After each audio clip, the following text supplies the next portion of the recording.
جنگ احد میں رسول اللہ صلی اللہ علیہ وسلم کا کون سا دانت شہید ہوا تھا؟ آئیے اس روایت میں جانتے ہیں۔ عن انس بن مالک رضی اللہ عنہ قال، حضرت انس بن مالک رضی اللہ تعالی عنہ سے روایت ہے، انہوں نے فرمایا کہ لما کانا یوم احد کسرت رباعیۃ رسول اللہ صلی اللہ علیہ وسلم،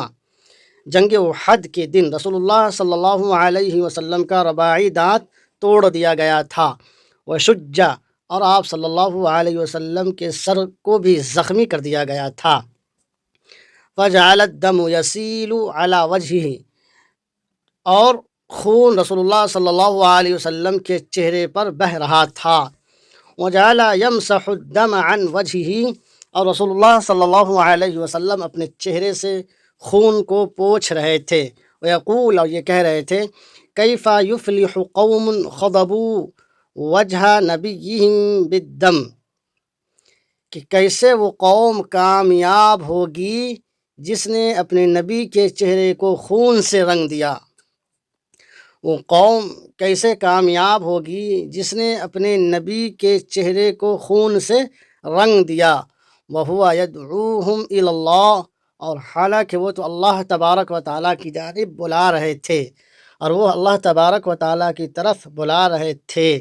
فَأَنزَلَ اللَّهُ عَزَّ وَجَلَّ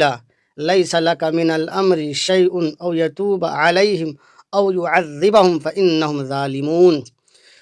چنانچہ اللہ تبارک و تعالیٰ نے قرآن پاک کی یہ آیت نازل فرمائی، لیس لک من الامر شیء، اور آپ کے اختیار میں کچھ بھی نہیں ہے، او یتوب علیہم، کہ اللہ تبارک و تعالیٰ ان کی توبہ کو قبول فرمائے، او یعذبہم، یا انہیں عذاب دے، فإنہم ظالمون۔ روایت دیکھیں ایک مرتبہ اور، عن انس بن مالک رضی اللہ عنہ قال، لما كان يوم احد كسرت رباعية رسول الله صلى الله عليه وسلم وشج، فجعل الدم يسيل على وجهه، وجعل يمسح الدم عن وجهه، ويقول كيف يفلح قوم خضبوا وجه نبيهم بالدم وهو يدعوهم إلى الله، فأنزل الله عز وجل ليس لك من الأمر شيء أو يتوب عليهم او يعذبهم فإنهم ظالمون۔ حضرت انس بن مالک رضی اللہ تعالیٰ عنہ سے روایت، انہوں نے فرمایا کہ جنگ احد کے دن رسول اللہ صلی اللہ علیہ وسلم کے رباعی دانت کو توڑ دیے گئے اور آپ کے سر کو پھوڑ دیا گیا، آپ کے چہرے پر خون بہہ رہا تھا، رسول اللہ صلی اللہ علیہ وسلم اپنے چہرے سے خون کو پوچھ رہے تھے اور یہ فرما رہے تھے، وہ قوم کیسے کامیاب و کامران ہوگی جس نے اپنے نبی کے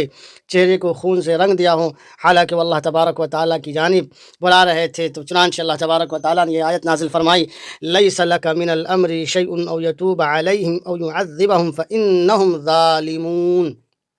آپ کے اختیار میں نہیں ہے، اللہ تبارک و تعالیٰ چاہے تو اسے عذاب دے، چاہے تو اس کے توبہ کو قبول فرمائے۔